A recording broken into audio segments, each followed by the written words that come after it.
오늘 함께 보실 하나님 말씀은 신약성경 누가복음 17장에 있는 말씀입니다. 예수님께서 하신 말씀인데요. 구약에 있는 창세기 19장을 배경으로 한 또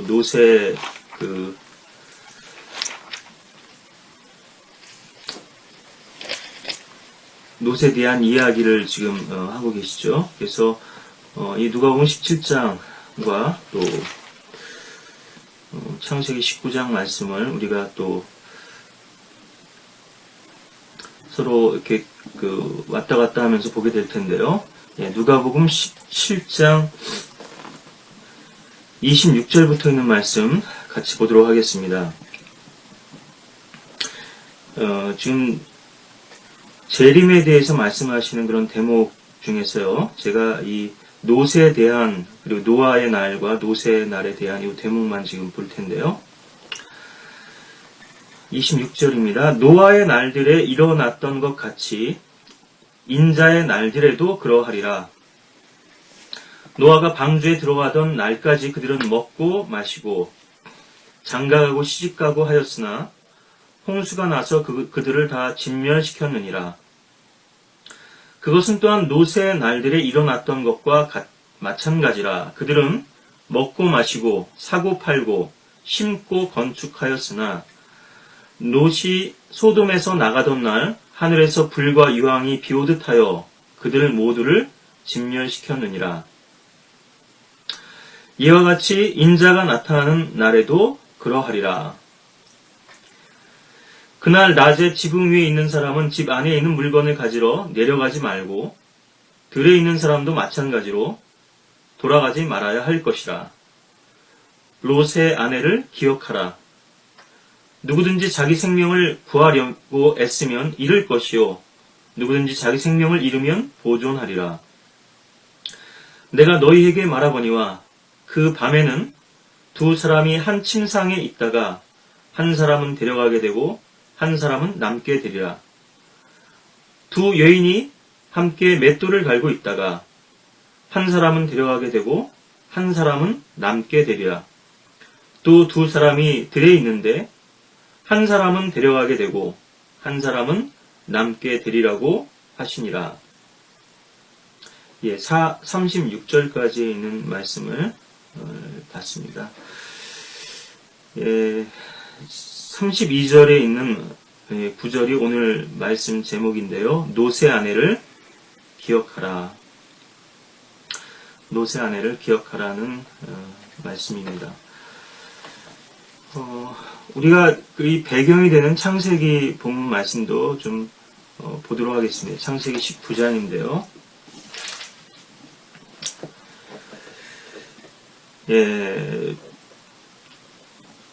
우리가 다 볼 수는 없습니다만 제가 대략적인 내용을 좀 소개하기 위해서 몇몇 구절을 좀 발췌해서 보도록 하겠습니다.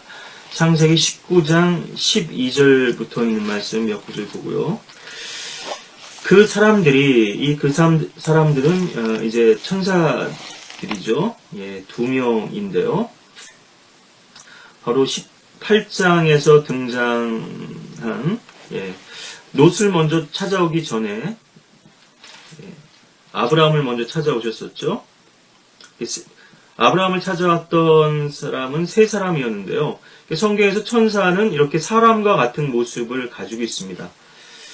구약시대의 하나님의 아들들이죠. 욥기 1, 2장에 등장하는 것처럼요. 또 창세기 6장에 등장하는 것처럼 하나님의 아들들이고요. 신약시대의 하나님의 아들들은 이제 거듭난 하나님의 자녀들, 성도들이 바로 하나님의 자녀들로 그 영적 지위가 변모가 된 것이죠. 그러니까 우리가 천사들과 같이 되는 것입니다. 사실은요. 많은 부분에서. 물론 우리가 천사들보다 훨씬 월등하죠.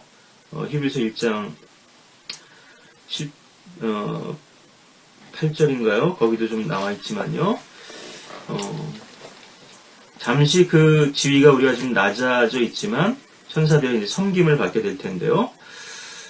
섬기는 자죠. 천사들은 하나님의 그 메신저기도 하고요. 창세기 19장 1절에 보시면은 저녁 때 두 천사가 소돔에 왔습니다. 바로 이 두 천사를 두 사람, 그 사람들 이렇게 지금 받고 있는데, 그러면은 그 한 사람은 어떻게 된 것이냐? 18장 22절에 보시면요, 그 사람들이 거기서 돌아서서 소돔으로 향하여 가고,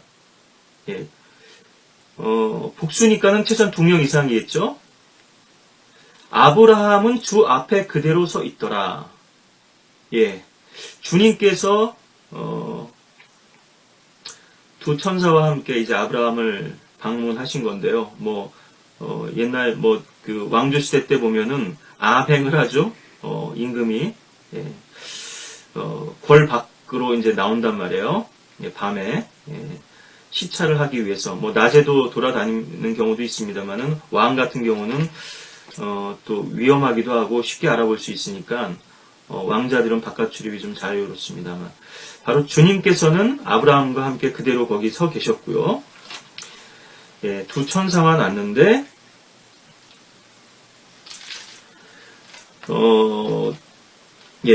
그렇게 됐죠. 그리고 나중에 이제 이들이 이제 다시 주님께로 이제 돌아오는 거죠. 연기가 이제 올라오게 되고요. 자, 그래서 여기 12절, 그 사람들이 롯에게 말하길, 여기에 너 외에 누가 더 있느냐? 사위와 내 아들들과 딸들과 누구든지 이 성읍에서 내게 속한 자는 이곳에서 데리고 나가라. 그들의 부르짖음이 주의 면전에서 매우 크므로, 그들은 이제 바로 이 소돔 성읍에서 이제 악인들에게 압제당했던 그런 사람들이 되겠죠. 주께서 이곳을 멸하시려고 우리를 보내셨으니 우리가 이곳을 멸하리라 하더라. 지금도 온 민족이 아주 이 나라가 들끓고 있죠. 부르짖음이 이렇게 차올랐는데, 안타까운 것은 이 세상의 어떤 부패와 악은 사람들이 그렇게 사회 악에 대해서는 분노하고 격분하면서도 자신들의 운명, 영원한 지옥에 처해지고 운명과 또 자신들의 죄의 문제에 대해서는 가슴을 치지 않고 있는, 눈에 보이는 이 세상에만 시각이 머물고 있기 때문에 이 제한된 삶만 좀 더 안락하게 사는 그 문제에만 집착하고 있는 것이죠. 롯이 나가서 그의 딸들과 혼인한 사위들에게 고하여 말하기를, 일어나서 이곳에서 나가라. 주께서 이 성읍을 멸하시리라 하였으나 그 사위들에게는 그가 농담하는 사람같이 보였더라.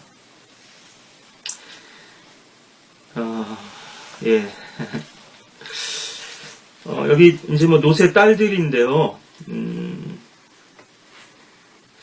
뒤에도 나옵니다만, 이 소돔 사람들에게 자기 남자를 알지 못하는 두 딸을 주겠다, 이렇게 거래를 제안을 하죠. 근데도 이제 이 소돔 사람들은 소돔이라는 그 어원에서도 알 수 있습니다만 동성 연애자들이었기 때문에요. 여자들한테는 관심이 없죠. 사람이 이렇게 도착된 거죠. 퍼버전인데요. 성경도 도착된 게 이제 변개된 건데, 변태라고 그러죠, 우리가. 흔히. 정상적인 것을, 싫어합니다. 탈선한 것이죠. 지난번에도 말씀드렸던 왜곡된 것, 크로크드 된 건데요. 꼬부라진 건데, 그들의 그런 아비처럼 거짓말쟁이고요. 살인자고요. 정상적인 것 싫어해요. 반듯한 것, 옳은 것, 주님께서 제시하시는 이 십자가의 길을 싫어하고 거기서 어그러져서 자기들의 길을 가고자 하는 것인데요. 계속 그런 일탈된 삶을 추구하는 거죠. 더 짜릿한 것, 더 나를 만족시킬 수 있는 그런 쾌락, 즐거움 이런 것들을 찾는 건데 결국 우리 인간이 하나님의 그 다스림을 받지 못하면요, 인간은 동물적 본성, 야만적 본성, 야수의 본성이죠. 진화로는 인간이 점점 동물에서부터 이렇게 인간으로, 고등동물로 진화를 했다고 얘기하는데, 성경으로 그 반대입니다. 점점 퇴화를 하죠. 지옥에서는 벌레가 되거든요. 그럼 이 지상에서는 어떤가? 인간이 아니죠. 예. 인면수심이라 이런 말도 있죠. 예. 사람의 얼굴을 하고 있지만 그 본성은 야수인 거예요. 야만스러운 짐승인 건데요. 본성이 잔인한 짐승과 같았다 이렇게 말씀하시죠. 이게 성경에서는 사람을 동물로 표현을 많이 하시거든요. 나무로도 표현하시고 여러 가지 있습니다만 다양한 동물들이 있어요. 예, 그래서 우리가 우스개로 하나님의 교회도 이제 동물원이 됐다.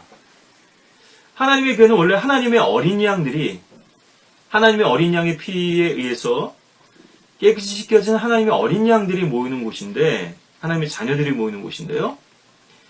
이곳이 어느샌가 이제 늑대, 이리, 승냥이, 예, 뱀, 사자, 호랑이, 곰, 여러 가지 동물들로 이제 득실거리게 된 것인데, 이 말은 다시 얘기해서 구원받지 못한 종교인들이 양의 탈을 쓰고 교회 안에 들어와 있다. 이제 이 말씀이거든요.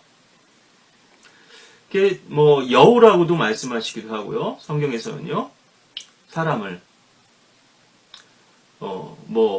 황소라고도 말씀하시고 여러 가지로 표현하시죠. 아까도 말씀드렸듯이 독사라고도 말씀하시고, 예, 염소라고도 말씀하시고, 우리가 이것을 좀 교리적으로는 물론 이것은 구원받지 않은 사람들을 말합니다만 영적으로 좀 적용을 해보자면요, 예, 그리스도인들도, 거듭난 그리스도인들도 여전히 그 옛 성품 가운데 쩔어서 살아간다면, 예, 짐승과도 같은 것이죠. 예. 그런 의미에서 우리 안에 있는 그런 야수의 본성뿐 아니라 교회 안에도요, 개도 있고요, 여우도 있고요. 예. 계속 육신의 본성으로 행하는 거죠. 예. 전도서에도 포도원을 망쳐놓는 그 여우에 대해서 언급하고 있죠. 또 삼손이 필리스티아인들에게 복수를 할 때 보면 여우를 잡아가지고요, 두 마리의 꼬리를 묶고 그 꼬리 사이에다 이제 그 횃불을 놔서 그들의 밭을 다 이제 엉망으로 만들어 버렸거든요. 예. 마치 이제 그러한 지금 양상입니다.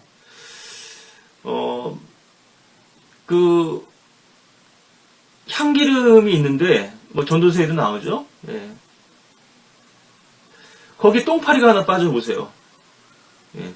지금 벌꿀이 있는데, 예, 거기에 모기 한 마리가 빠졌다고 한번 생각해 보십시오. 악취를 풍기는 거죠. 예. 그런 더러운 냄새가 아주 진동하는 거죠. 그 육신의 냄새가요.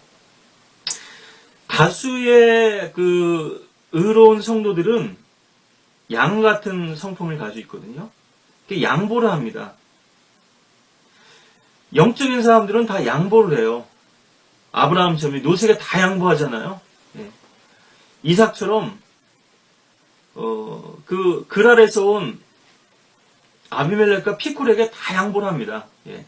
너 이거 우물 우리 거야. 아 그래? 그럼 너 가져. 예. 난 또 주님께서 주시면 돼. 예. 그러니까 자기들이 정당한 줄 알아요. 세상 사람들도 마찬가지지만 교회 안에서도 그리스도인들은 양부라거든요. 양 같은 온순한 그 본성을 가지고 있고 주님의 성품을 따라 살려고 하기 때문에. 근데 염소는 자꾸 들이받습니다. 뿔로 들이받고요. 공격을 해요. 예, 다른 형제나 자매들을 비난하고 욕하고 자기 자랑하나 일삼고 예. 섬김이나 자기 부인을 모르죠. 그러니까 구원받지 못해서 그런 사람들도 있지만 오히려 구원받지 못한 종교인들은요 자기를 감춥니다. 예. 더 영적인 것처럼 더 도덕적인 것처럼 포장하는데요. 구원받았으면서도 육신에 다뤄지지 못한 사람은 이렇게 멸망받게 될 지각 없는 짐승처럼 행동하거든요. 뭐 시편에도 나는 짐승과 같았나이다 이렇게 시편 기자가 그 고백하죠. 멸망하는 지각 없는 짐승들처럼 이게 제갈로 물려주지 않으면 예, 물려 그러는 거예요 주인을. 예. 그래서 가까이 올까 함이라 그러죠. 제갈로 물려주지 않으면 고삐로 당겨가지고 예, 이거를 제어를 해야 되거든요. 성령의 능력으로 통제가 돼야 되는데 그렇지 못하면은 계속 이리저리 날뛰는 야생마처럼 예, 여기저기 다 들쑤시고 다니는 거죠. 교회가 조용할 날이 없게 되는 거죠. 이렇게 되니까 예, 제가 뭐 오늘 뭐 주제하고 좀 벗어나는지는 모르겠습니다만 예, 여기 이렇게 그 소돈 사람들이 그렇다고 하는 것이고 오늘날 세상이 이제 그렇죠. 예, 얼마나 타락한 본성인지 오늘날 교회도 그렇고 뭐 세상적인 교회는 세俗적인 교회는 뭐 당연히 그렇다 하지만 성경을 믿는 교회 안에서도 이 육신이 제어되지 않고 다스림을 받지 못한 사람들 결국 이 사람들은 마귀에게 지배를 당하게 된다는 것입니다. 하나님의 다스림을 받지 못하고 하나님 앞에 굴복하지 못한 사람은 결국은 마귀에게 이끌려서요. 예, 마귀의 덫에 빠지고 올무에 걸려서 그 코가 갈고리 깨져가지고 계속 끌려다니는 거죠. 이리저리. 예. 물론 마귀는 우리에게 자그마한 만족을 줍니다. 내가 좀 높아지는 것 같아요. 근데 결국은 우리를 비참한 지경으로 끌고 가거든요. 예. 세상 사람 같으면 지옥까지 같이 끌고 들어가는 거고요. 지옥까지 구원받은 하나님의 자녀들은 지옥에는 들어갈 수 없거든요. 한번 구원받은 사람은 하나님의 사랑과 성령의 인침이 있기 때문에 지옥으로 데려갈 수는 없지만 이 지상 삶 가운데서 파멸시킬 수는 있어요. 구원 빼고는 모든 것을 다 잃어버릴 수 있어요. 건강도 잃어버릴 수 있고 재산도 잃어버릴 수 있고 예. 그것보다 더 안타까운 것은 믿음을 잃어버리는 거죠. 간증도 잃어버리고 저 사람이 구원받은 사람 맞나? 저 사람이 믿음이 있는 사람 맞나? 세상 사람보다도 더 악한 이전보다도 더 악화된 거죠. 예. 청소되고 단장돼서 그 집에 물론 이건 종교인을 기본적으로 말합니다만 7 마귀를 더 센 마귀들을 데리고 가가지고요 그 사람을 더 파멸시키는 거죠. 처음 믿었을 때보다 우리의 믿음이 더 나아져야 될 텐데 오히려 처음 믿을 때보다도 믿음이 이제 엉망이 돼 있는 것이죠. 그럼 그 책임이 누구에게 있느냐? 하나님께 있느냐? 교회에 있느냐? 아니면 다른 사람에게 있느냐? 아닙니다. 바로 그 사람 자신에게 있는 거죠. 그 장본인에게 그 모든 책임이 있는 것입니다. 하나님의 말씀에 씨앗이 뿌려졌는데 그 말씀이 계속 배척하고 거부하고 불순종하고 하나님의 뜻에 거역했기 때문에 마음이 완고해지고 결국은 마귀의 뜻대로 그 올무에 사로잡히게 된 것이죠. 하나님께서 원하시거나 기뻐하시는 것이 아닌데요. 오늘 뭐 이스라엘 백성들에게도 주님께서 그렇게 말씀하십니다만 너희들은 고모라의 소돔의 포도나무 같다. 쓸개포도 같다. 왜 내가 좋은 것을 심었는데 좋은 열매가 안 나냐. 결국 마음밭에 밭에 문제가 있는 거 씨 문제가 있는 게 아니죠. 이것은 다 우리의 육신적인 성품, 변화받지 못한 이런 타락한 성품을 다 성도들 안에 있는 이 두 성품 가운데서의 이 악한 성품들을 다 말씀하고 있는 거죠. 예, 우리가 영적으로 적용하자면요. 뭐 세상에서만 소돔과 고모라를 우리가 찾을 것이 아니고요. 예. 그래서 이렇게 하나님께서 멸하시겠다 경고를 하십니다. 13절에도 이 성읍을 멸하리라. 주께서 14절에서도 이 성을 멸하시리라. 예.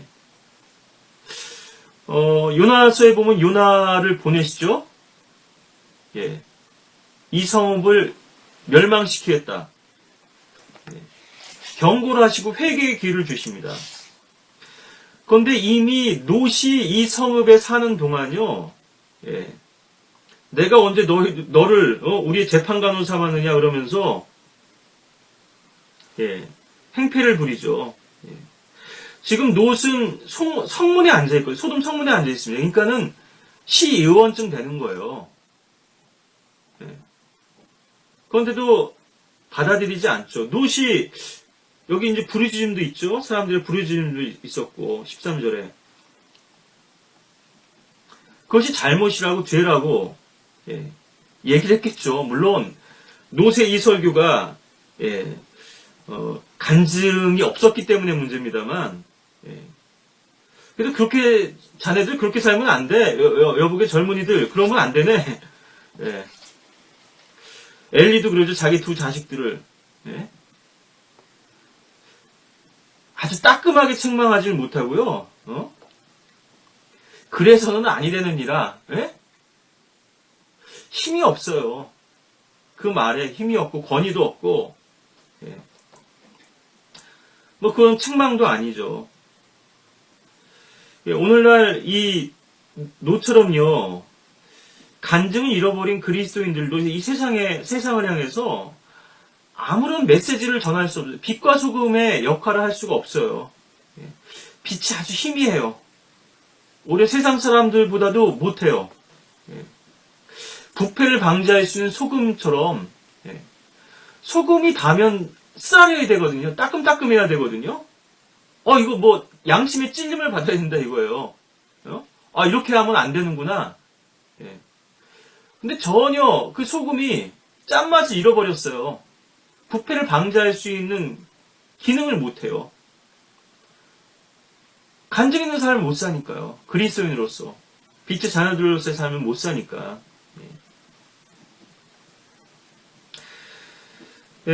그러니까 이제 농담하는 것처럼 사위들도 심지어 여긴 거죠. 우리의 간증은 사실 세상에서 나타나기보다는 우리의 간증을 가장 잘 우리가 확인할 수 있는 곳은 가정이죠. 나의 일거수일투족을 다 알고 가장 가까이서 나를 지켜보는 사람들에게 우리가 간증을 남길 수 없던 세상에서 보이는 간증은 이건 어떻게 보면 쇼하는 거죠. 연극하는 거죠. 교회도 마찬가지고. 뭐 교회 갈 때는 거룩한 척하고 가정에서는 자기 하고 싶은 대로 다 하고, 예. 집에서는 그냥 엉망진창으로 살면서 사회에 나가서는 그래도 반듯한 사회인인 것처럼 살아가고, 예. 이런 이중적인 모습 때문에 결국은 하나님의 능력이 나타나지 못하고 그 빛을, 간증을 잃고 또 하나님의 말씀이 퇴색되게 되는 거죠. 하나님의 말씀에 능력이 없느냐? 그렇지 않죠. 말씀으로 천지를 창조하셨잖아요. 그런데 하나님께서는 우리 인간을 도구로 쓰기를 원하시고 하나님이 영이십니다. 네. 그러니까 사람을 도구로 하고 매개로 해서 역사하실 수밖에 없어요. 네. 물론 제한적으로 하나님께 직접 나타나실 수 있죠. 인간들에게. 네. 이건 여러 가지가 있습니다만 우리를 통해서 하나님을 나타내심으로써 우리에게 주님을 섬길 수 있는 기회를 주시고자 하는 것도 있고요. 하나님께서 영이신 분이 하나님께서 인간들에게 나타나시면요. 둘 중에 하나예요. 죽거나 완전히 엎드러지든가. 예. 하나님은 그런 극단적인 방법을 취하지 않으시는 거죠. 완전히 진노해서 심판해버리든가 멸망시켜버리든가 그 거룩하신 분이 이 죄악으로 가득한 이 인간들 앞에 나타나셨다고 한번 생각해 보십시오. 예. 그걸 견디실 수 있겠어요? 인간들의 그런 추악함을? 반면에 인간들이 그런 거룩한 하나님을 견딜 수 있겠습니까? 예. 하나님의 본자는 죽을 수밖에 없죠. 예. 근데 인간들이요, 그렇게 하나님이 등장하셨을 때 엎드릴 수 있는 사람이 거의 없어요. 그 말 하나님이 나타나셨다면 다 인간들은 죽을 수밖에 없다는 거죠. 예. 회개치를 않거든요, 인간들이. 그래서 하나님께서는 구원자를, 메시아를 보내주신 거고요. 예. 또 하나님의 자녀들, 하나님의 백성들을 통해서 하나님의 대사들로 삼으셔가지고 이 화해의 말씀을 전하기를 원하시는 거죠. 그런데 이 말씀을 전하는 사람이 예, 설교자도 뭐 대표적이죠. 예, 간증이 없어요.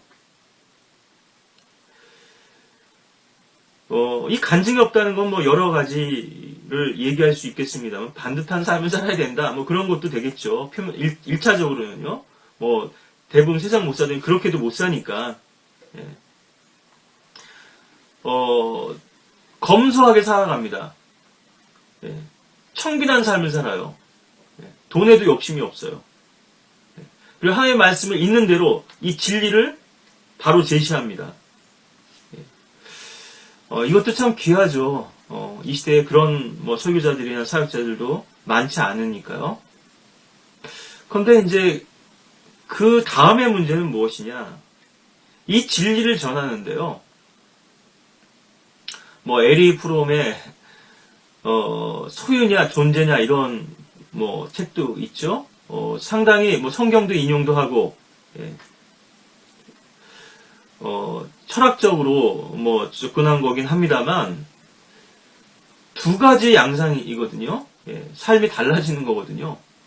물질적 소유에 집착하는 사람하고 예, 존재와 관계와 또 인격을 중시하는 삶하고 겉으로 볼 때는 별 차이가 안 나는 것 같지만 너무 그 추구하는 길이 다른 거거든요. 제가 이걸 좀 영적으로 오늘 좀 여러분들에게 이제 적용을 해서 말씀을 드리는 건데요. 주님과의 교제를 중시하는 사람이 있습니다. 이 주제도 또 뭐 기회 되면 말씀을 전해야 되겠습니다만은 그러니까 쉽게 얘기해서 일이냐 관계냐 하는 거예요. 어떤 사람은 주님을 위한 어떤 일을 하는 데만 매달려 있는 사람들이 있거든요. 그런데 중요한 거는 주님과의 교제는 놓쳐버린 거예요. 주님과의 올바른 관계는. 그러니까 이런 사람들은 결국은 엉뚱한 곳으로 가게 돼 있습니다. 시작은 주님을 위한 일이었다고 시작됐지만 결국은 자기 육신의 욕망을 향한 길을 가게 되고요. 뭐 일은 아무것도 안 하는 것 같아요. 열심도 없는 것 같고. 그런데 주님과의 교제를 우선시하고 관계를 우선시한 사람들은요. 예. 비록 아무 일을 안 했어도 주님 안에서 가장 중요한 일을 하고 있는 것입니다. 주님을 믿는 일이죠, 바로. 물론 우리가 양극단은 피해야 되겠죠. 주님과의 나는 교제만 하겠다. 그러면서 베드로처럼 변형산에서 우리 여기서 초막을 짓고 살자고. 예. 주님께서는 다시 우리를 내려보내시잖아요. 세상으로. 예. 모세도 마찬가지죠. 산 정상에서 주님과 40일 동안 금식하면서 율법을 받아가지고 내려오죠. 주님께서 우리에게 시키신 일, 분부하신 일이 있다는 거죠. 예. 물론 이러한 교제와 주님과의 관계가 이런 자연스럽게 주님께서 시키신 분부하신 일을 이루는 능력으로 나타나야 되겠습니다만 이 순서가 잘못되면요. 일을 먼저 앞서게 되면 결국 이 사람들은 가장 중요한 것을 놓쳤기 때문에 주님에게는 아무것도 인정받을 수 없는 것입니다. 뭐 그리스도의 심판석에서 결국 심판받는 것은 어떤 종류인지잖아요. 나머지는 다 불타버릴 것들입니다. 어떤 성분이냐는 거예요. 인간들의 어떤 그런 열심이나 그런 의욕, 노력, 으쌰으쌰 하는 이런 걸로 한 것이냐, 주님을 섬긴 것이냐, 아니면 정말 우리 안에서 주님과의 그런 깊은 관계 속에서 나오는 자기 부인과 십자가를 지고 주님을 존귀 여기는 그러한 섬김과 사역을 한 것이냐. 그래서 설교도요, 어떤 설교자들은 주님과의 교제 따로 설교 말씀은 또 따로 제각각인 사역자들이 있어요. 여기에서 이제 의문을 가지게 되는 거죠. 물론 우리가 주님과의 교제를 나누면서도 설교를 통해서 이것이 뭐 사역을 대표하는 것이라 할 수 있을 텐데요. 그것이 표출되고 집약돼야 되는데 주님과의 교제가 설교로 전달되는 데 있어서 좀 약한 사람들이 있을 수 있죠. 뭐 저도 마찬가지겠습니다만. 예. 그런데 어떤 사람들은 차단돼 있거나요. 예. 완전히 차단돼 있고 설교는 설교대로 주님과의 교제는 교제대로 이렇게 하시는 분들도 있지만 더 심각한 문제는 사실은 주님과의 교제를 상실했기 때문에 이게 설교를 통해서 그런 것들이 표출되지 못한다는 것이 대부분이거든요. 그러면 성도도 마찬가지겠습니다만 성경을 안 읽느냐, 기도를 안 하느냐? 아니거든요. 그런데 왜 주님과의 교제에서 그런 깊은 체험들이나 영적인 것들을 얻지 못하는가? 양식과 유익을 얻지 못하는가? 지식적으로는 전달할 수 있겠습니다만 이 성경의 진리를요. 결국 자기가 주님 앞에 굴복되지 못했기 때문이거든요. 주님과의 관계에서 자기를 계속 내세우니까요. 표면적으로는 청빈한 삶 삽니다. 예. 비교적 별로 세상을 추구하는 것 같지 않아요. 그런데 내면에서는 여전히 자기를 숭상하고 추구하고 있기 때문에 문제인 거죠.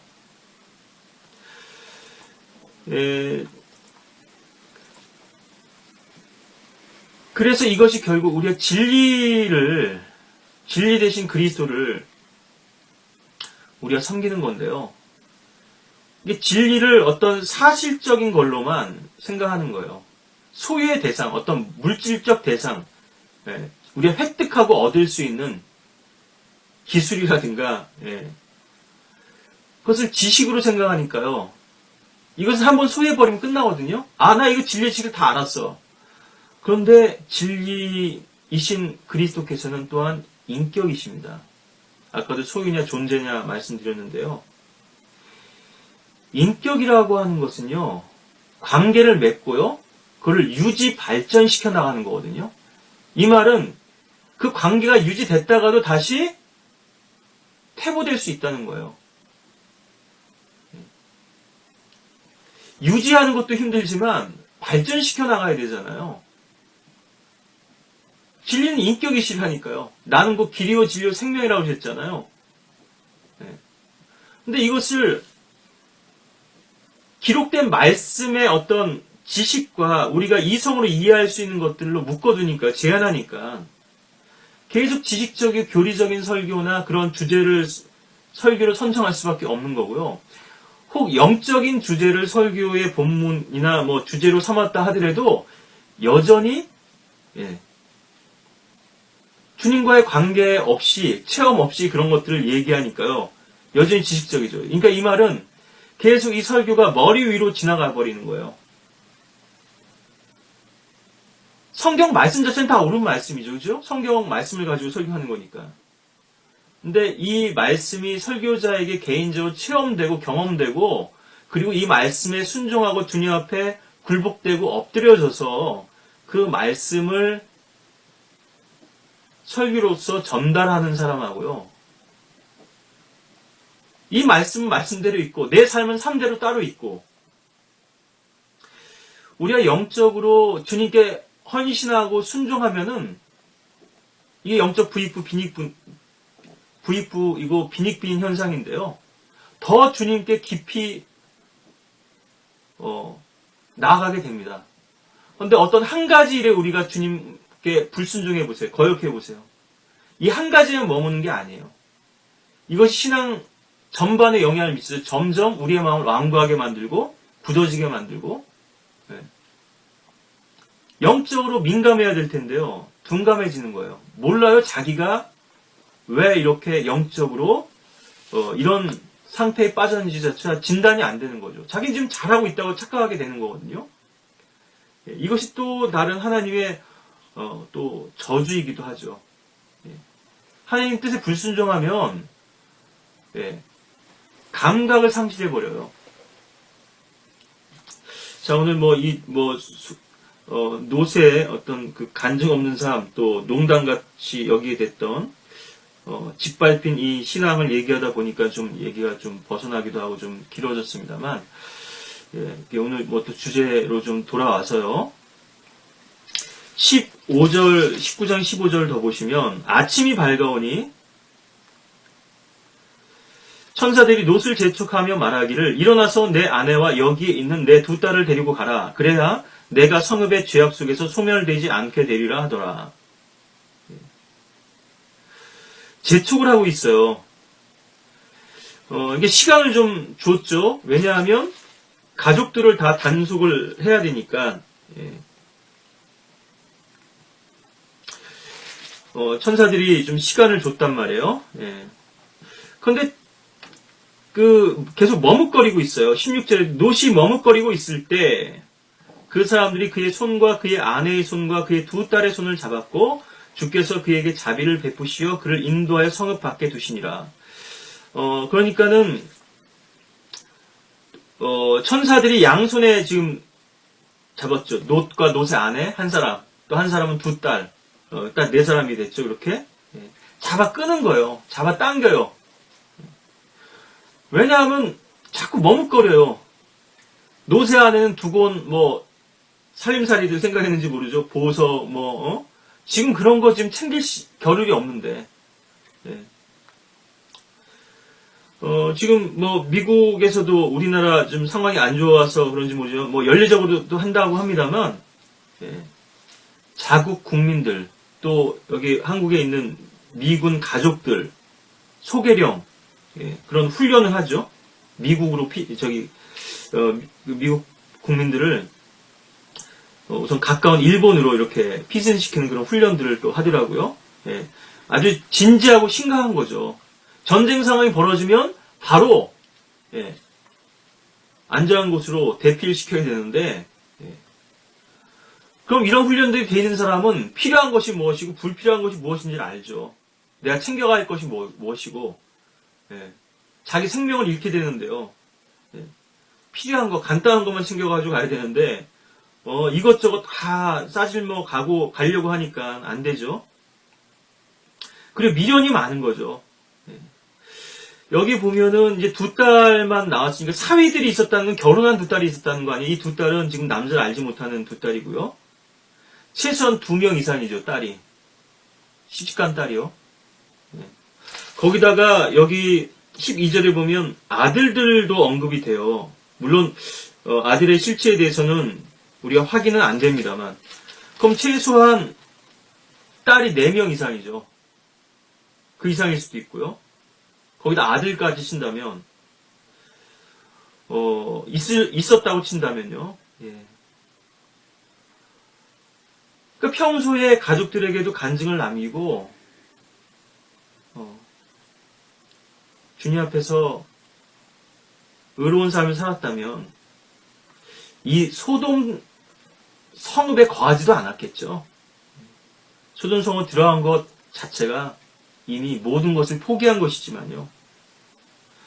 그렇기 때문에 더 고민이 되고 갈등이 되고 미련이 남는 거죠. 18절부터 좀 더 보시면 롯이 그들에게 말하기를 오 내 주여 그리 마소서 그러면서 이제 가까운 성으로 좀 도피하게 되려고 하면서 이제 소알로 가게 되는데요. 23절에 보시면 롯이 소알에 들어갈 때에 해가 땅 위에 솟았더라. 그때 주께서 하늘에서 주께로부터 소돔과 고모라 위에 유황과 불을 비처럼 내리셨고 그 성읍들과 모든 평지와 성읍의 모든 거민들과 땅의 잘하는 것들을 뒤엎으셨더라. 예, 우리가 이제 결국 이 6절을 보기 위해서 여기까지 왔는데요. 그러나 노새 아내는 그의 뒤에서 뒤를 돌아보았더니 소금 기둥이 되었더라. 천사들은 이 롯을 대피시키기까지는 아무것도 할 수 없었거든요. 22절에 보니까 서둘러서 그곳으로 도피하라. 서둘러야 돼요. 내가 그곳에 도착하기 전에는 내가 아무 일도 할 수 없노라 그러셨죠. 그리고 17절에도 경고가 주어집니다. 그 사람들이 그들을 밖으로 이끌어낸 후 그가 말하기를 내 목숨을 위하여 도피하라.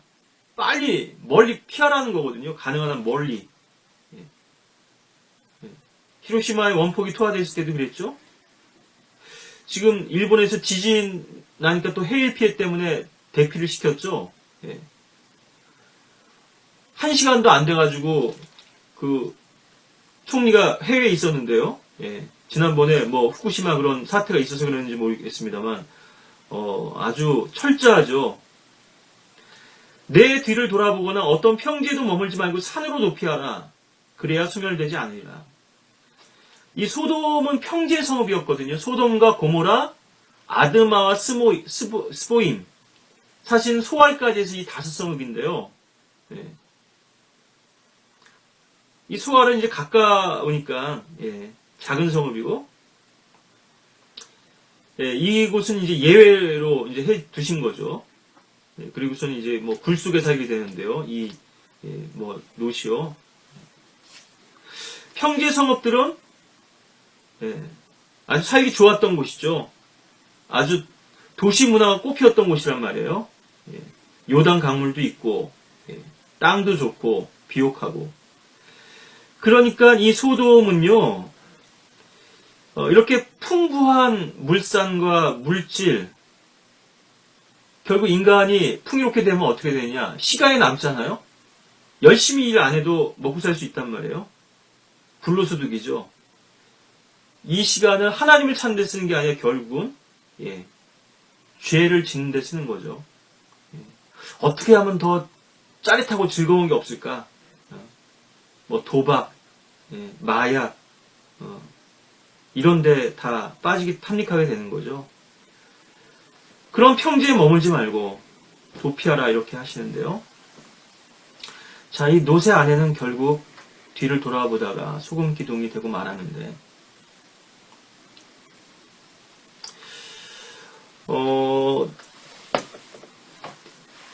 롯의 아내는요, 가족들 가운데서도 제일 뒤에 처져 있었어요.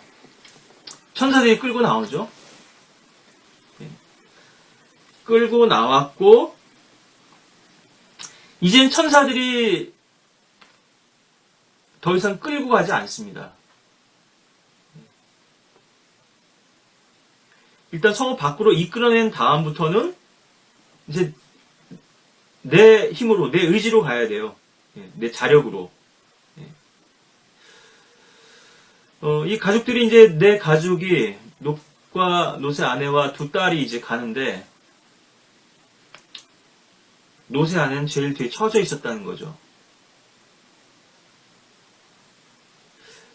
롯은 앞장서서 이제 딸들을 이끌고 가고 있는데 롯의 아내는 계속 미련이 남았던 거죠. 그리고 뒤에 처진 것도 문제였지만요. 더 중요한 거는 경고를 하셨잖아요. 뒤를 돌아보지 마라. 근데 그 말씀을 무시했어요.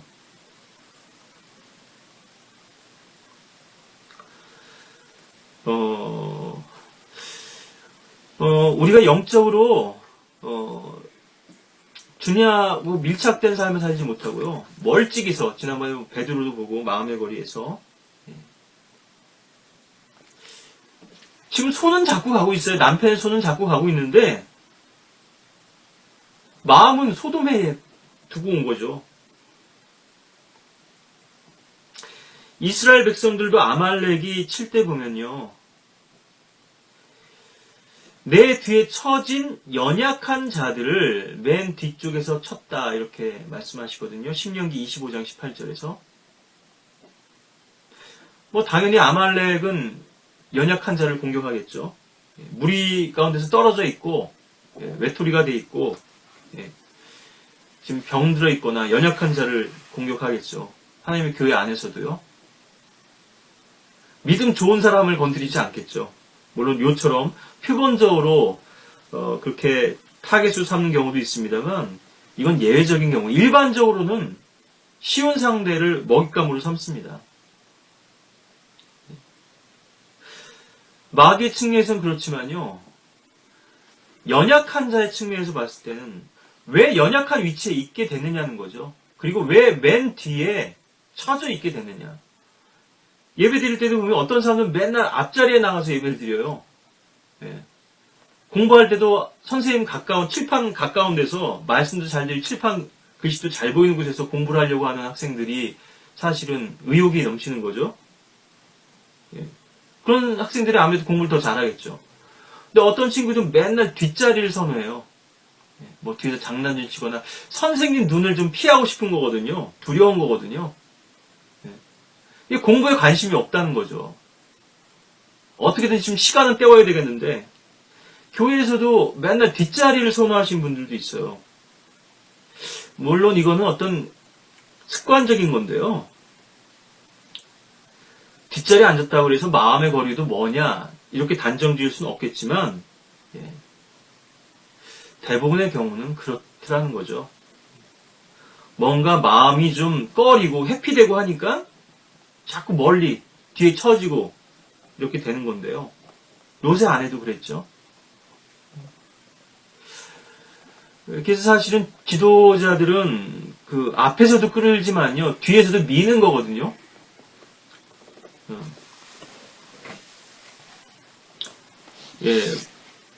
셰퍼드 있잖아요, 셰퍼드. 목자는 앞에서 이제 끌고 가고 방향을 제시하고 이 개는요 양떼를 몰잖아요. 여러분들 한번 그런 장면들 보셨는지 모르겠지만 양치는 개가 막 달려가면서 양떼를 몹니다. 그러면 양떼들이요 우르르 또 가요. 바로 그러한 역할들을 이제 우리의 후위가 되시는 거죠. 리워드가 돼서 성령께서 또 우리를 그렇게 보살피시고 하는 건데요. 왜 자꾸 뒤에 처지고 주저앉으려고 하냐는 거죠. 안주하려고 하고. 성령께서 우리를 끌고 가려고 하시는데 주님께서 원하시는 곳으로 계속 우리는 원치를 않는 거죠. 거부하는 거죠. 누가복음 9장 62절에도 보시면은 예수께서 그에게 말씀하시기를 손에 쟁기를 잡고 뒤를 돌아보는 자는 하나님의 나라에 적합하지 아니하노라고 하시니라. 손에 쟁기는 들었어요. 근데 계속 일하러 가고 싶은 마음이 아니고 놀러 가고 싶은 마음. 친구들이 오늘 어디 간다는데 딴 데 마음을 뺏기고 있는 거죠. 자, 이 말씀은 물론 우리 신약 성도들에게 적용할 수는 없습니다. 교리적으로는요. 성경에서 이제 휴거의 그런 또 좀 예표가 될 수 있는 그 본문이기 때문에 제가 이 본문을 오늘 선정을 했는데요. 물론 이 열처녀 비유도 마찬가지죠. 현명한 다처녀는 기름을 준비했고 어리석은 다처녀는 기름을 준비하지 못해서 혼인식에 참여하지 못하는 이것도 마찬가지고요. 다 이거는 환난 성도들을 가리킵니다. 교리적으로는요. 지금 롯도 마찬가지고요. 우리 신약시대에 거듭난 그리스도인들은 성령의 인침이 있기 때문에요.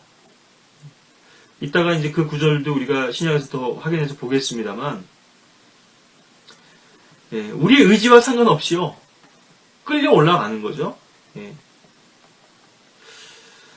주님께서 이렇게 우리를 공주로 부르시는데요. 우리가 이 말씀을 좀 영적으로 적용해 보자면, 롯의 아내처럼 소금 기둥이 됐는데요. 이 부분은 뭐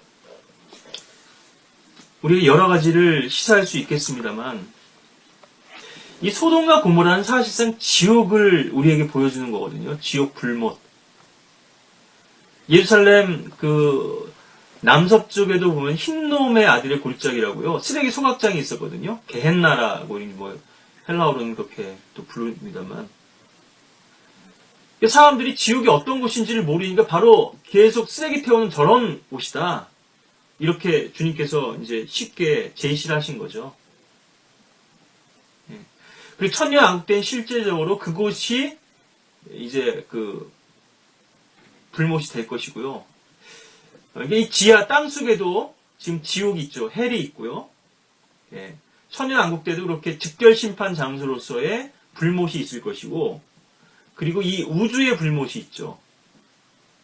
여러분들 뭐 그런 그 뉴스 접해 보신 기억이 있는지 모르겠는데, 그 해저에서 가스를 발견했는데, 보니까 이거는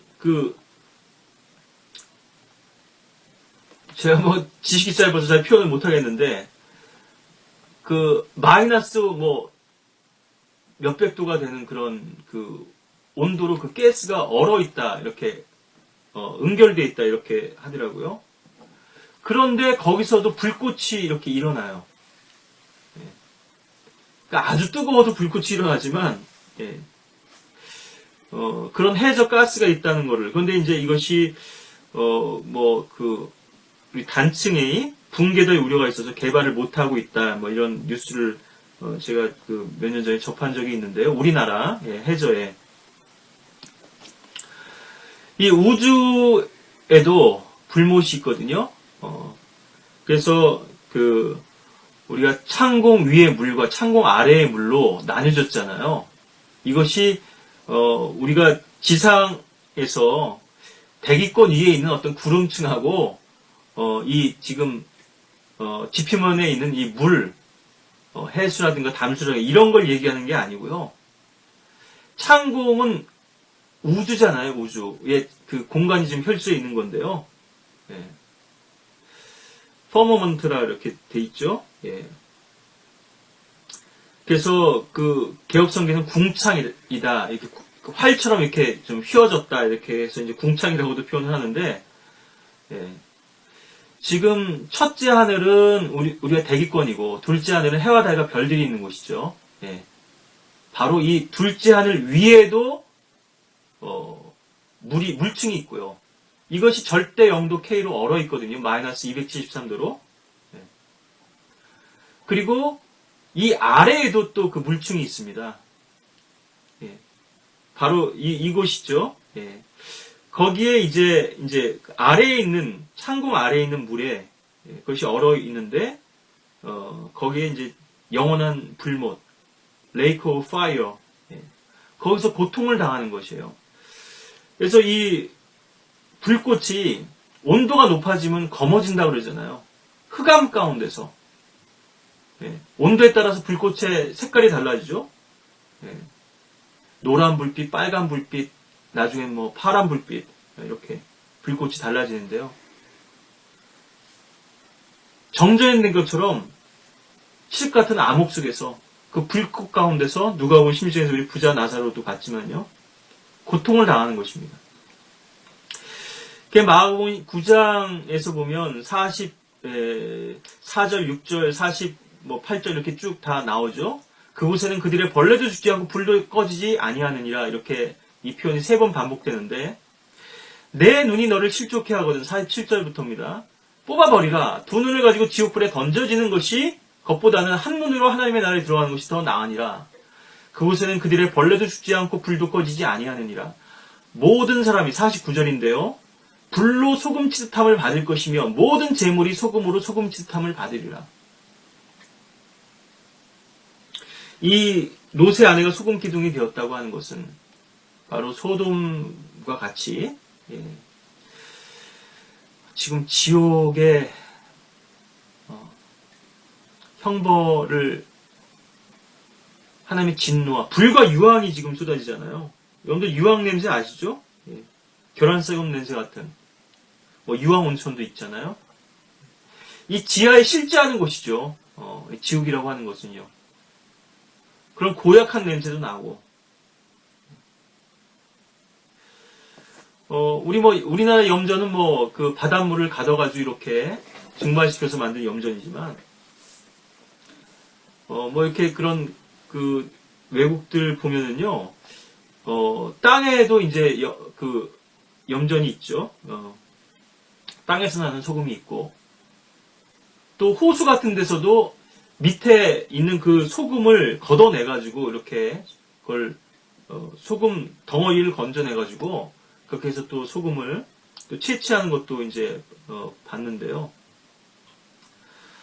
소금으로 소금치듯함을 받는 그 지옥의 하나님의 심판을 우리들에게 보여주고 있는 거죠.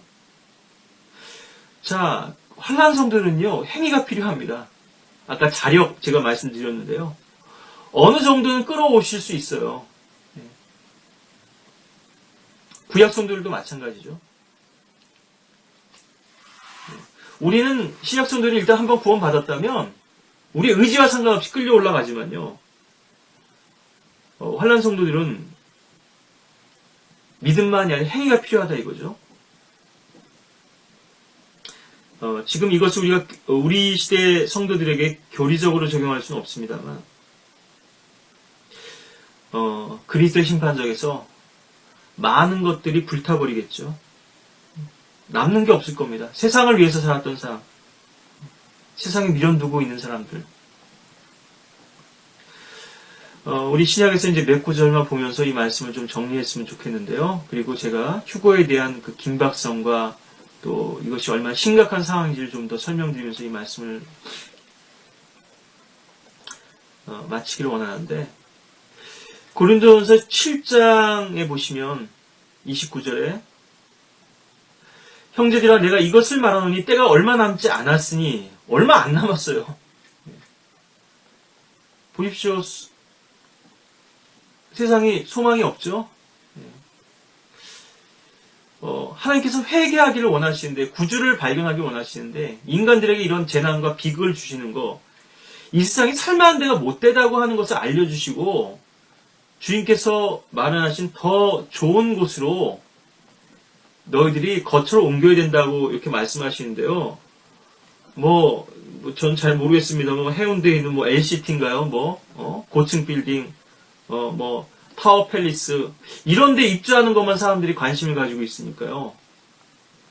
영원한 본향에 입주하는 거는 관심도 없고, 이제부터 아내가 있는 사람들은 없는 것 같이 하며, 또 오는 사람들은 울지 않는 것 같이 하고, 아내가 있는데 왜 없는 것처럼 하라고 하셨을까요? 네 욕망과 네 만족을 위해서 쓰지 말라는 거죠.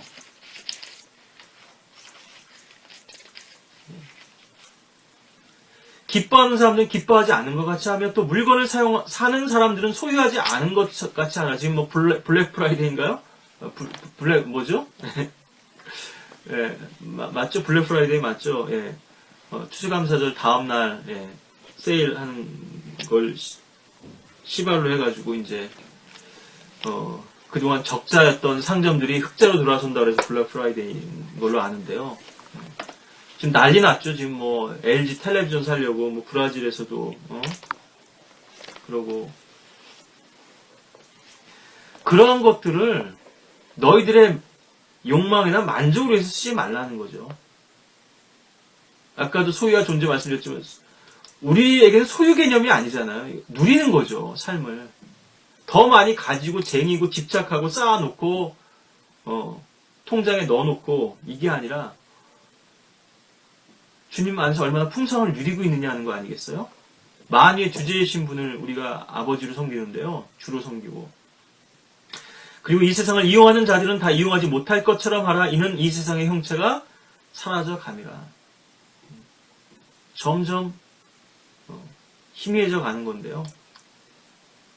빛바랜 사진처럼 언젠간 과거의 추억 속으로 남게 될 것이지, 이제 다 불타서 멸망할 것인데요. 로마서 14장 11절에도 보시면 뿐만 아니라 우리가 그때를 아노니 지금은 바로 잠에서 깨어나야 할 시간이로다. 이는 지금이 우리가 믿었던 때보다 우리의 구원이 더 가까웠음이라. 몸의 구속을 말하는 거죠.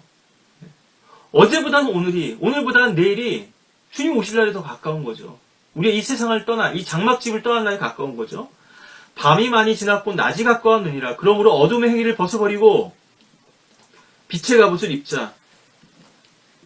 낮에와 같이 단정히 행하고 흥청거리거나 술 취하지 말며 음란하거나 방탕하지 말며 다투거나 시기하지 말고 오직 주 예수 그리스도를 옷 입고 정욕을 치우기 위하여 육신을 위해 계획하지 말라.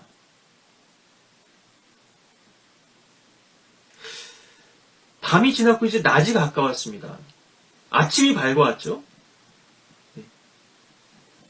노지 소알에 들어갈 때 해가 땅 위에 솟았잖아요. 재림의 의의 태양이 밝아올 날이 이제 가까운 것입니다. 여러분들이 만약에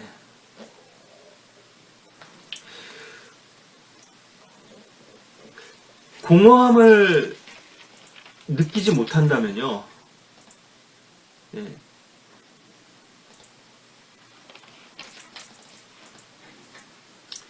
여러분들이 만약에 공허함을 느끼지 못한다면 뭔가 이 세상에 취해 있거나 자아의 지금 욕구에 충실해 있다는 거죠. 의에 줄이고 목마른 자들은 복이 있다. 굶주림과 갈급함이잖아요. 여러분들 그런 영적 갈급함이 있으십니까? 의에 대한. 목말라서. 근데 그 목마른 사람에게 뭐 군대에서는 탈진되고 그러니까 여름철에는 소금을 섞거든요, 물에다가. 탈수되지 말라고.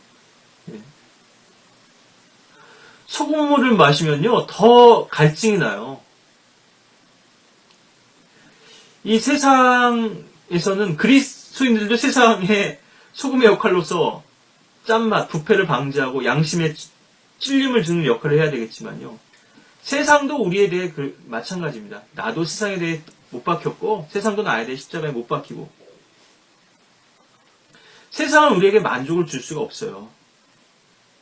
만약에 여러분들이 주님을 벗어나서 아니면 주님과의 관계가 단절됐거나 교제에서 지금 상실되고 그런 삶을 살고 있다면 아마 공고함을 느끼고 공허함과 갈급함을 느낄 거거든요. 근데 만약 그것을 느끼지 못한다면 그만큼 더 지금 영적으로 마비되어 있는 거죠. 거기에 젖어가지고 만족하고 살아가는 거거든요. 심지어 사역자라고 하는 사람들도 이 지식 가운데 마취가 되고 마비가 돼서요. 그걸 영적인 삶으로 착각하고 살아가는 거거든요.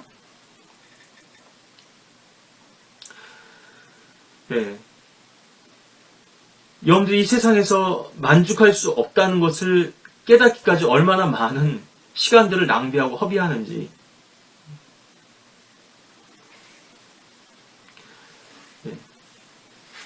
여러분들에게 날마다 이런 공허함이 없다면요. 날마다 그런 갈급함이나 굶주림이 없다면 영어 표현으로 나 배고프다는 말을 물론 헝그리라는 말도 씁니다만 I'm starving이라고 그러잖아요. 나 굶어 죽을 것 같아. 굶어 죽을 지경이야. 좀 과장된 표현이긴 합니다만요. 여러분들에게 그런 갈급함이 있으신지 주님을 향한 갈망이 의를 향한 굶주림이 있으신지 이것도 영적 부익부죠. 부익부 빈익빈이죠. 목마른 사람은요 마셔도 더 갈급해요. 물론 우리가 주님 안에서 만족을 누리지만요 이 진리를 향한 갈망, 주님을 향한 열망은요 우리에게 더 큰 것들을 요구하십니다. 더 그런 사랑으로 우리들 안에서 샘솟게 돼요. 반면에 그렇지 못한 사람은 그 기능들이 점점 죽게 되고 오히려 영적인 것보다는 세상적인 것, 육신적인 것들이 더 개발되게 되는 거죠. 건강한 사람은요, 하루 3끼도 먹고, 간식도 먹고요, 예. 그래도 허기가 지죠. 예. 허전하죠. 하나님의 말씀을 먹고 먹어도 더 먹고 싶게 되는데, 어떤 사람들이 입맛을 잃어버리는 사람들이 있어요. 우리 세상 것들로만 채워져 있는 사람들이 있는 거죠. 자, 시간이 계속 가니까요. 많이 갔네요. 예. 제가 마무리를 하도록 하겠습니다. 이 휴거에 대한 부분을 좀 말씀드려야 되는데, 먼저 고린도전서 15장 보시면은, 그러니까 구약에서 우리가 본 장면에서는 일종의 루즈 타임 내지는 인저리 타임이 있는 것처럼 생각되잖아요. 예. 머뭇거릴 때, 그리고 가족들을 챙길 그런 시간들이 좀 주어졌단 말이에요. 예. 그러나 신약교회 성도들의 휴거는 그와는 좀 다릅니다. 지체할 시간도 없고요. 고린도전서 15장 51절부터 보시면, 보라, 내가 너에게 한 가지 신비를 말하노니 우리가 다 잠잘 것이 아니 오히려 우리가 모두 변화될 것이니 마지막 나팔에 눈 깜짝하는 순간에 그러하리라. 나팔 소리가 나면 죽은 자들이 썩지 아니하는 몸으로 일으켜지며 우리도 변화되리라. 그리하여 이 썩을 몸이 반드시 썩지 아니할 몸을 입고 이 죽을 몸이 반드시 죽지 아니할 몸을 입으리라. 예.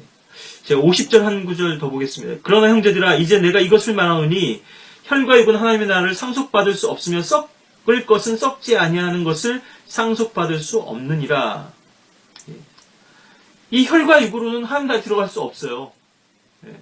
거듭나지 않고는, 그리고 몸의 구속을 받지 않고는. 변화를 입는데 눈 깜짝할 순간입니다. In the twinkling of an eye인데요.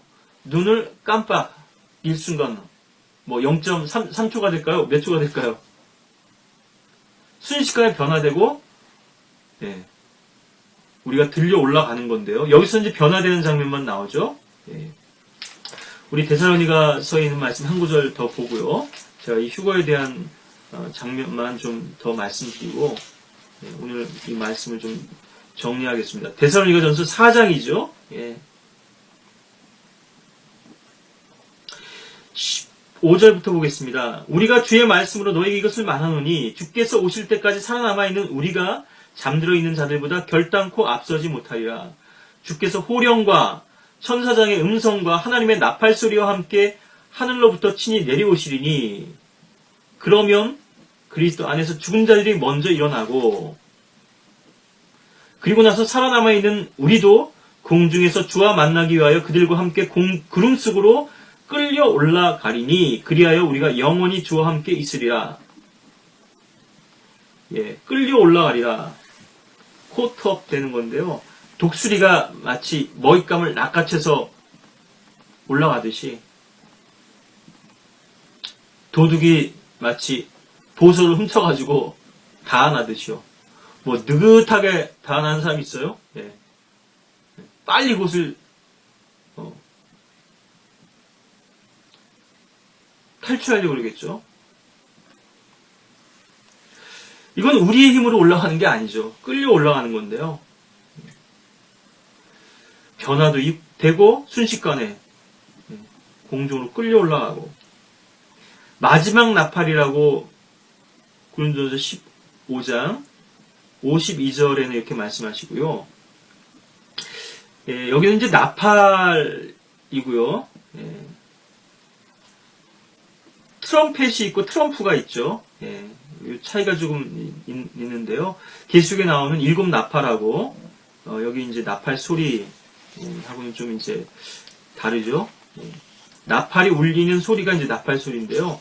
여기서 이제 나팔 소리가 되겠고, 그래서 계시록에 나오는 그것은 이제 환난 성도들의 휴거를 말하는 것이고, 여기는 이제 신약 성도들의 휴거니까 좀 다르죠. 교리적으로는요.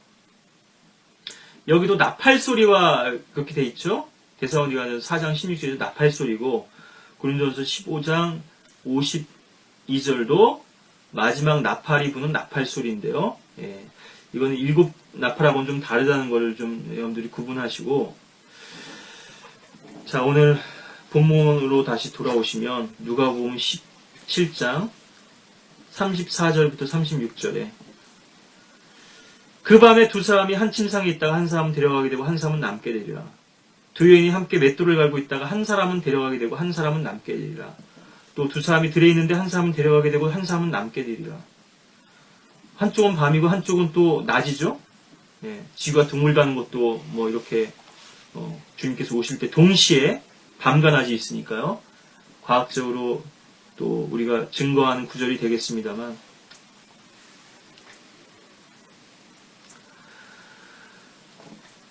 머뭇거릴 시간이 없죠.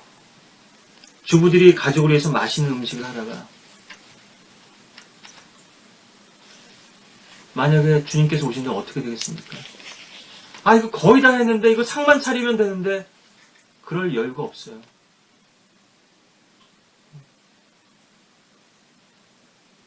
계속 요리는 지글지글 타고 있겠죠? 가스 끌 시간도 없습니다. 이거 좀 끄고 가야 되는데요? 뭐, 미국 항공사에서는 뭐, 과거에 뭐 휴거 열풍도 있고 했었으니까요. 그리스도인 두 사람을, 비행사로 이렇게 배송하지 않는다고도 하죠. 왜냐하면 두 사람 다 휴거되고 나온 비행기가 공중에서, 들어갈 수밖에 없으니까. 실제적으로 이 말씀을 믿는 거죠. 성경에 이렇게 단편적으로 휴거가 나와 있지만 왜 이렇게 자세히 설명 안 해주셨냐? 예. 앞으로 이게 겪게 될 일이기 때문이기도 하지만 이 말씀을 있는 그대로 우리가 믿는다면요. 엄청난 앞으로 충격적인 사건이, 혼란이 벌어질 거거든요. 대재난이. 운전하고 가다가요. 예, 운전자가 휴거돼 버렸어요. 고속도로에서 고속으로 주행하다가 큰 사고가 안 나면 다행이겠지만 여기저기서 쿵쾅 펑 난리가 나겠죠.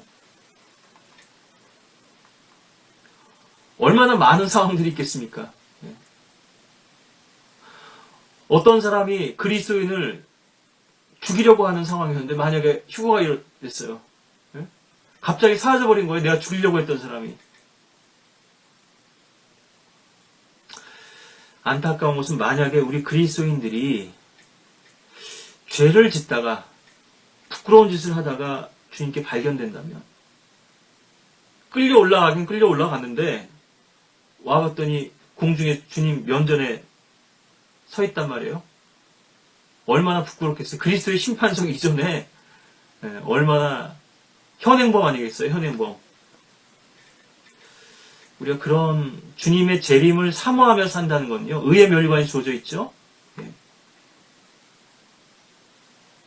그냥 단순히 재림의 사실을 우리가 교리적으로 알고 뭐 주님 곧 오실날 가까웠어 이게 아니라 이 재림을 믿는다면 우리가 휴거를 믿는다면 하루하루가 얼마나 긴장된 삶이겠어요. 오늘 perhaps today maybe 어쩜 바로 이 순간 우리가 주님을 열심히 섬기다 주님을 만난다면 참 복된 일이겠지만 부부싸움 하다가 아니면 뭐 세상 사람들하고 다투다가 주님을 증거하다가 복음 전하다가 주님을 만나면 참 얼마나 복될까요? 그런데 이런 엄청난 사건이 있음에도 불구하고요. 수백만이 사라지겠죠? 전 세계 곳곳에서 테러 이상의 엄청난 충격적인 일이 벌어집니다. 실종된 거예요. 그래도 회개하지 않죠. 이 엄청난 일 앞에서. 이때 자연스럽게 적그리스도가 등장하겠죠? 이 모든 것들을 평정하고 이건 다 외계인들이 저지른 짓이다. 지금까지 공개를 못하고 있었는데 이런 외계인들의 활동들을 이런 증거들이 있다. 아마도 제가 생각할 때 그렇다는 거죠. 뭐 그게 성경에 기록된 사실은 아닙니다만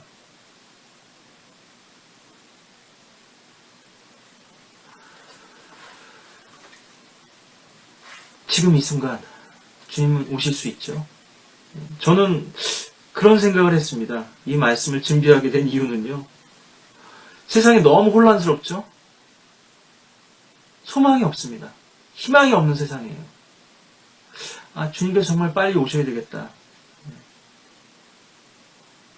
이 모든 악을 해결하려면, 그리고 우리 그리스도인들이 정말 이 세상 가운데 사는 이유는 복음을 증거하고 주님의 영광을 나타내기 위한 이유뿐인데, 이제 점점 그런 가치가 상실되고 있죠. 사람들이 복음의 반응도 안 보이고 순종하지 않을 뿐더러 진리를 찾는 사람들도 없고요. 이제 주님께서 우리를 본고로 소환하실 때가 임박한 곳입니다. 노새 아내를 기억하고 뒤를 돌아보거나 뒤에 처지거나 이 세상에 미련을 두는 삶이 아니라 천국 본향 위에 있는 것들을 우리의 마음을 두고 땅에 있는 것들에 우리의 마음을 뺏기지 않는 그런 주님의 재림을 소망하고 또 주님의 심판을 예비하는 성도들이 되시기를 바라겠습니다.